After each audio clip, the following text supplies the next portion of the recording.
महज 4 दिन में चांद पर पहुंचा था अमेरिका।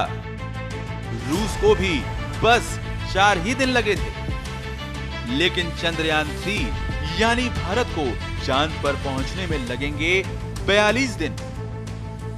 आपको भी ये सोचकर आश्चर्य होगा कि भारत को चांद पर पहुंचने में आखिर इतना समय क्यों लग रहा है, जबकि अमेरिका, रूस जैसे देशों ने 50 साल पहले ही चांद की दूरी महज 4 दिनों में ही पूरी कर ली थी। 20 जुलाई 1969 में अमेरिका ने अपना अपोलो 11 मिशन रवाना किया था। ये पहला मौका था जब इंसान चांद पर उतरा था। इस मिशन को चांद पर पहुंचने में 4 दिन 6 घंटे का समय लगा था, तो भारत को 42 दिन क्यों लग रहे हैं?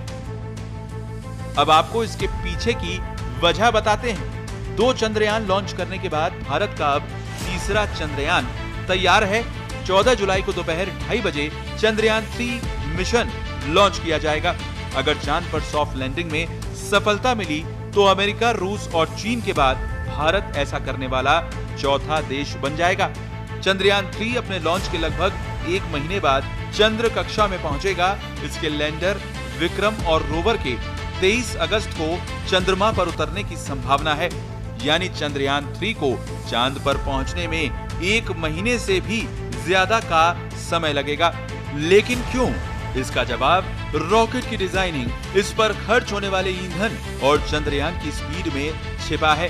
स्पेस में लंबी दूरी तय करने के लिए यान को ले जा रहे रॉकेट की तेज स्पीड और सीधे प्रक्षेपण पथ की जरूरत होती है। अपोलो 11 की लॉन्चिंग के लिए नासा ने सैटर्न वी का इस्तेमाल किया था, जो सुपर हैवी लिफ्ट लॉन्चर था। ये प्रति घंटा 39,000 किलोमीटर की यात्रा कर सकता है। इसके अलावा इसमें 43 टन भारवाहक क्षमता थी।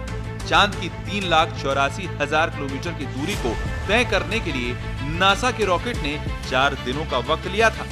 हालांकि इसमें आर्थिक पहलू भी है।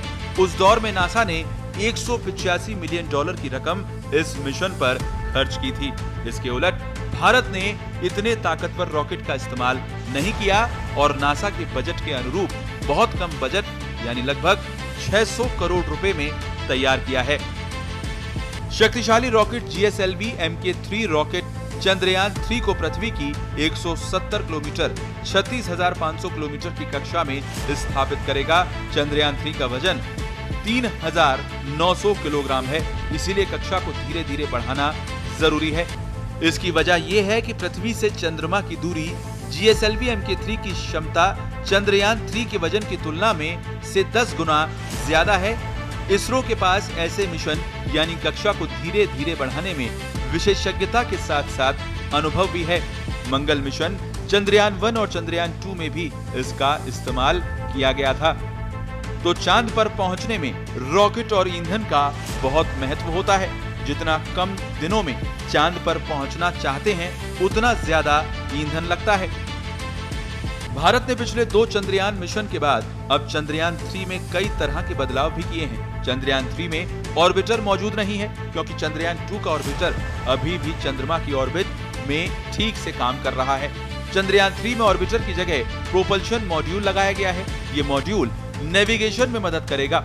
चंद्रयान 3 के लैंडर को ज्यादा मजबूत बनाया गया है। इसमें कई फॉलबैक, वैकल्पिक सिस्टम और सेंसर का उपयोग किया गया है। चंद्रयान 2 लैंडर की विफलता का कारण बनने वाली सॉफ्टवेयर समस्या को ठीक कर लिया गया है। लैंडर में अब 5 मोटरों की जगह 4 मोटर हैं। चंद्रयान 3 की जांच के लिए सैकड़ों परीक्षण भी किए गए हैं। स्पेशल रिपोर्ट, पत्रिका टीवी।